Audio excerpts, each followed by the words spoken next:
Michael Jackson gave her a ring, and she says they have crushes on each other. Brooke Shields talks about her feelings for Michael right after this. We'll be right back. Thanks, Elizabeth. Thank you again. Whenever my next guest appeared at Michael's side, she was the envy of all of his female fans, especially when rumors broke out that they were a really hot item. Brooke Shields joins us by the crackling fire via satellite. Great to talk to you, Brooke. How you doing? Fine, thank you. What makes Michael such a good friend, do you think? Well, I think that his sensitivity, his honesty. I mean, as a friend, I've known him for so many years, and what I felt... How many years? How almost long? More importantly than anything. We were both about, I was 14, I think. Mm-hmm. And I think because we both grew up in the same business, and we had similar upbringings in the sense that we were, we had to begin in this business at a very young age. We learned a sense of, we had defense mechanisms that we'd built up. And I think once we met each other, we realized that we didn't really have to be wary of one another. And that enabled us to build a friendship on a very different level. Do the unfortunate, nasty comments and criticisms about him, do they upset you?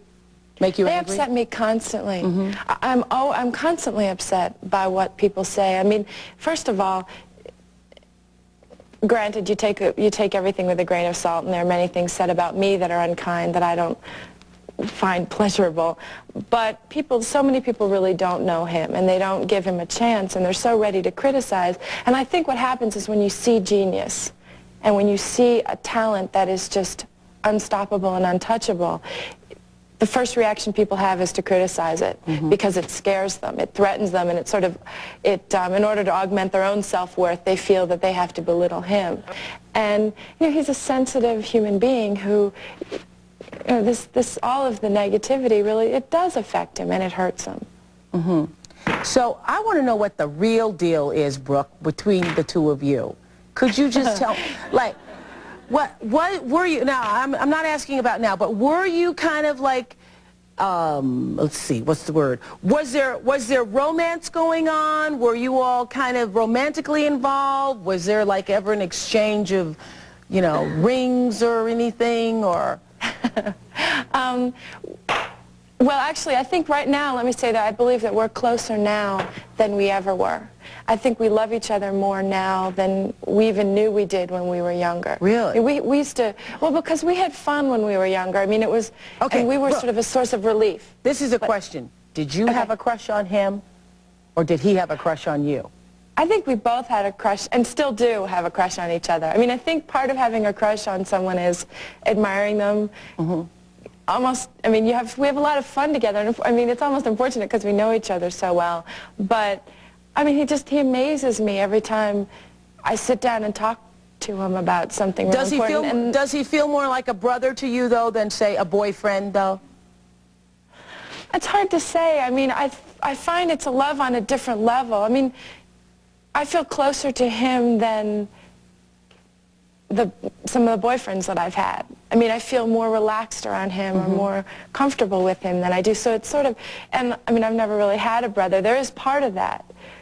But it's like a love on a very different level, and it's hard to really explain. And whenever I've tried to explain it to people, it's been misinterpreted. And it's a shame because it hurts him, too, when he feels that people misinterpret the way we feel about each other. Okay. And he gave me the most incredibly beautiful ring that you can ever imagine. And of course then people built that out of proportion, and they said we were engaged, and it wasn't about that. It was a friendship ring that when he gave it to me, it was the most adorable thing. We hadn't really ever exchanged gifts before. And are you wearing it by now, Brooke? Are you no, wearing... I'm not. Because I'm working. I didn't wear. I know. I'm sorry. That'll be its own show, Oprah. Well, as you know, he's doing his first interview tonight. What advice do you have for your close friend? And what do you think of him doing this interview? You think this is good?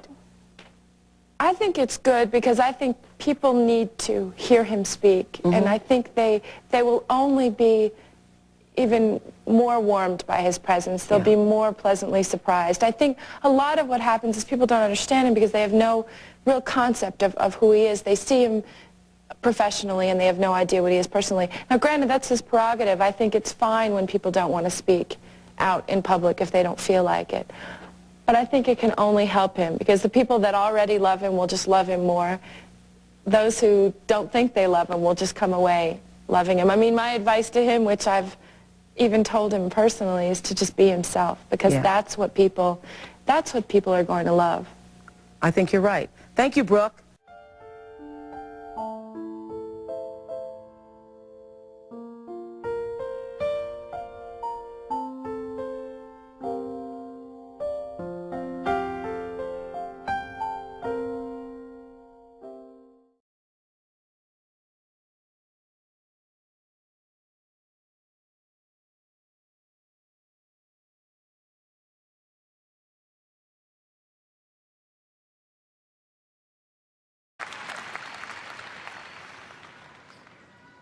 Michael was one of a kind.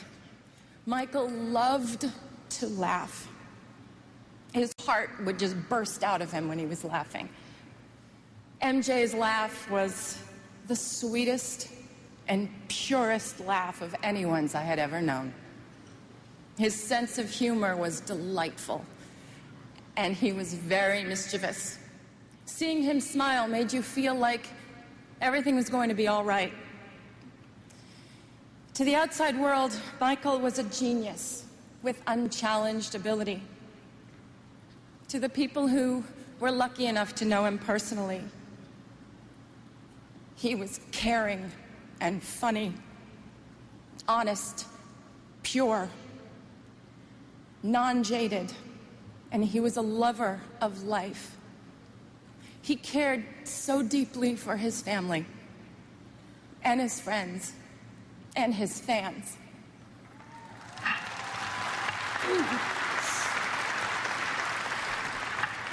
He was often referred to as the king, but the Michael that I knew always reminded me more of the little prince. Thinking of him now, I'd like to share a passage from the book. What moves me so deeply about this sleeping prince is his loyalty to a flower.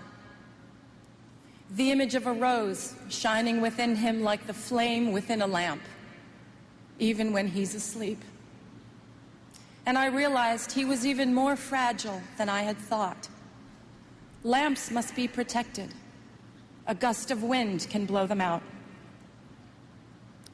Michael's sensitivity was even more extraordinary than his talent, and his true truth resided in his heart. As the little prince also said, eyes are blind. You have to look with the heart. What's most important is invisible. Michael saw everything with his heart. To his family, his brothers and sisters, Catherine, Joe, and to his children, Prince, Paris, Blanket, my prayers are with you.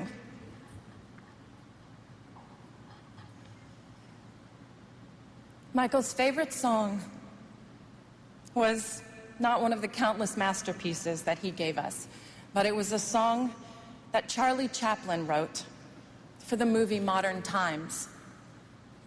It's called Smile. And there's a line in the song that says, smile though your heart is aching. Today, although our hearts are aching, we need to look up where he is undoubtedly perched in a crescent moon, and we need to smile.